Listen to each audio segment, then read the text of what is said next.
Hello students, welcome back. Let us all continue with the chapter on coordination. We are doing the lesson or the chapter on coordination and we are in the bit of the central nervous system. We told central nervous system consists of brain, spinal cord and nerves. And what is the central nervous system mainly consisting of? What is that? Central nervous system consists of brain, spinal cord, these two. Then what will happen to the nerves? Nerves belong to this peripheral nervous system. Peripheral. That means if it is your spinal cord, there are so many nerves coming out from both the sides. If it is the brain, you have so many nerves. So all these nerves together come under which nervous system? Peripheral nervous system. That means you have sensory nerves, motor nerves. Sensory, what is sensory? It carries information from the sensory organ to the brain or spinal cord. Don't get confused. Sensory nerves carry information from sensory organ. That means if it is your finger or if it is your eyes, sensory organ to brain or spinal cord. Who carries the message from sensory organ to brain or spinal cord? Who is that? That is our sensory nerve. Then opposite direction if we go, from brain or spinal cord to not sensory organ, it is effector organ. Who is that? That is motor nerves. Sensory, another name also you remember, afferent. What about motor? Efferent. So these two nerves belong to which nervous system? Peripheral nervous system. So in peripheral nervous system you should remember this structure here. This is our TS of what? Spinal cord. Now if you look at this on page number 103, figure 13. There are two horns. Already yesterday I told you there are two horns here.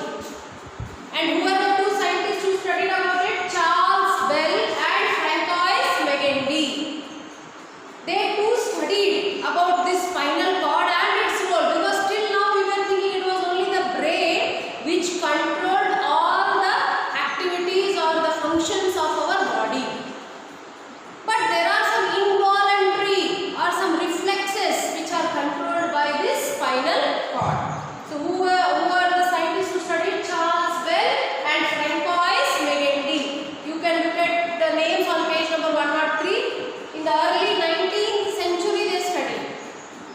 And when we look at the TS of spinal cord, what can you see there? You can see two horns. The upper horn we call it as, what is the upper horn? We call this upper horn as which root? Dorsal root. Dorsal root because it is here, and this horn is called as dorsal horn. The lower root is called as ventral root. Upper one dorsal, lower one ventral. Now they have different functions. That was studied by these two scientists.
So when we studied central nervous system, we learned about brain and spinal cord. When we did peripheral nervous system, we learned about the nerves, nerve terminals, two roots, dorsal, ventral. We talked about these two roots. So when we study about ANS, what is ANS? Autonomous nervous system. Now what is this autonomous nervous system? It is controlling all our involuntary, like you can move your hands. It is which type of movement? Voluntary movement controlled by brain, that is central nervous system. But your heart is beating, your internal organs are pumping, working.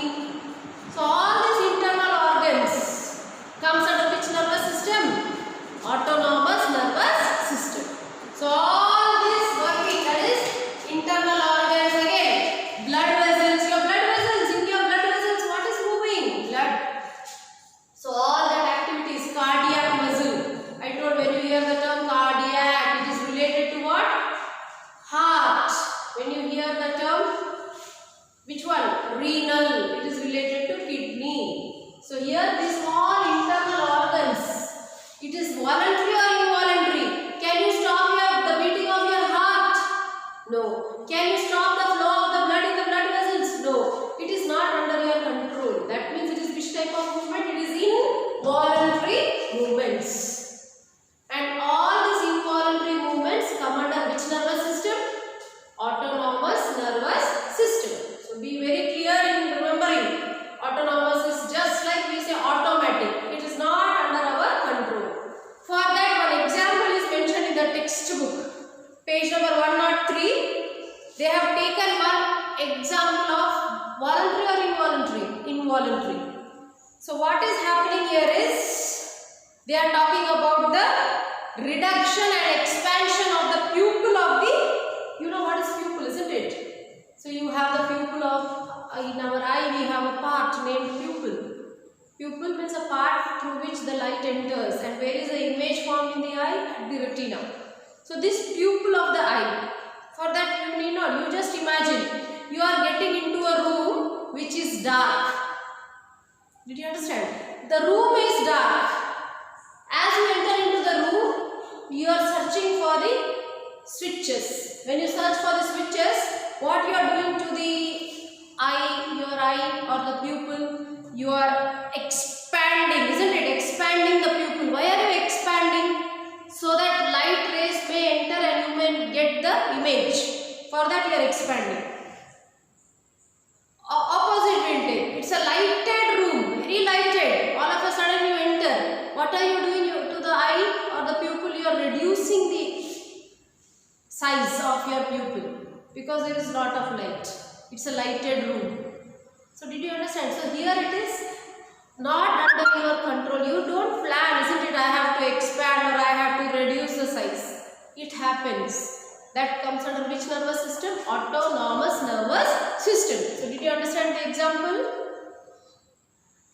All got the example? That is expansion and reduction of the pupil or the size of the pupil of the eye. So just remember this example. There are many other examples of autonomous nervous system.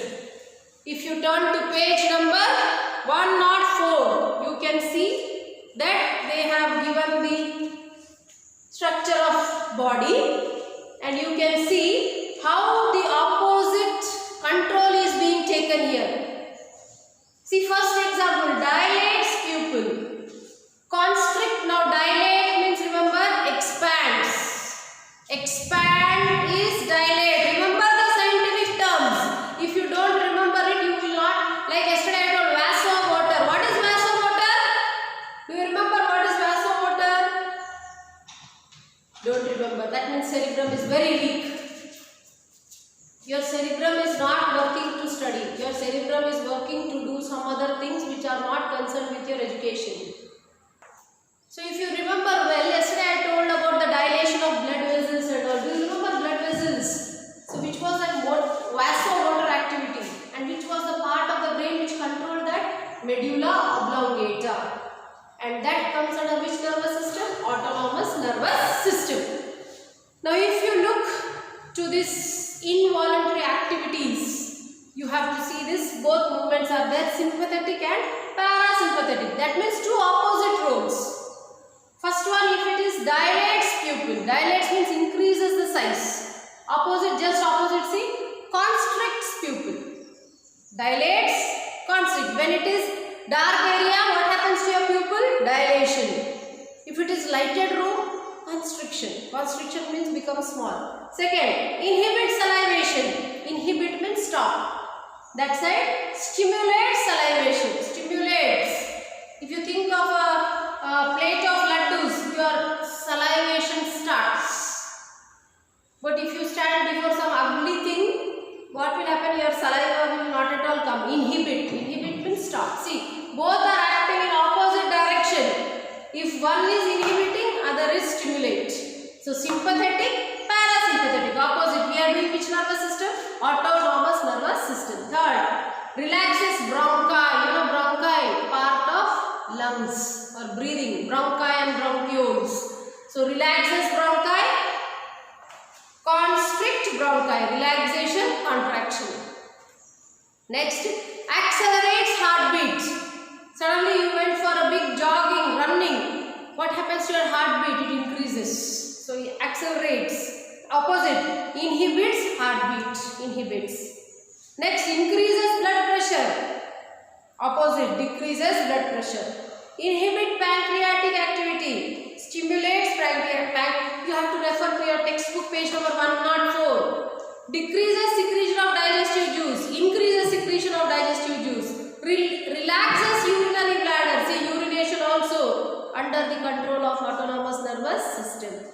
Contract urinary bladder. Inhibits sex structure. Stimulates sex structure. So that means all the activities in the body which is involuntary. Now salivation is not under, salivation means secretion of saliva. It is not under your control. Secretion of pancreatic juice not under your control. So that is all stimulated or inhibited by the action of autonomous nervous system. So you have to refer this so that you will get an idea how this autonomous nervous system is controlled. So this is controlled by nerves. Do you agree with this? We are talking about the coordination with the role, or who is having the main role here? Nerves. If there are nerves only, there is control.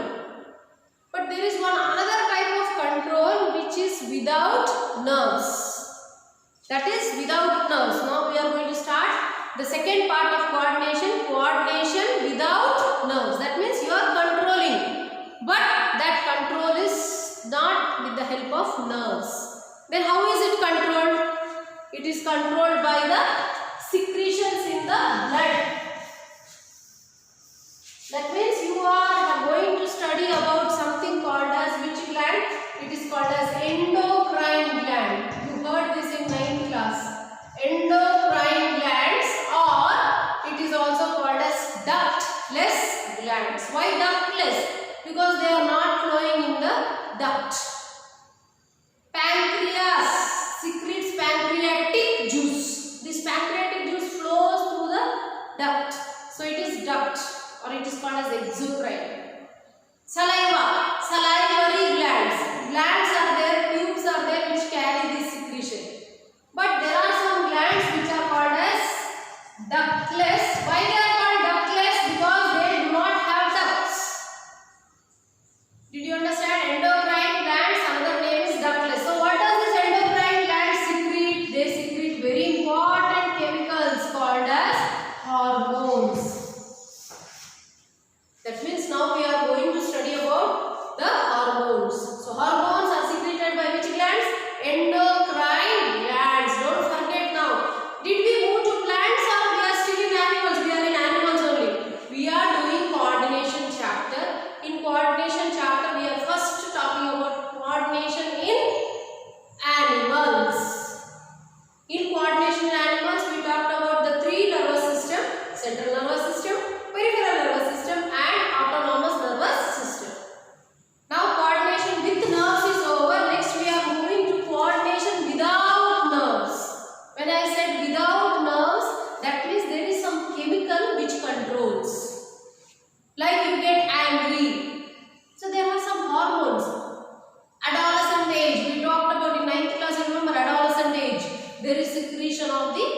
hormones.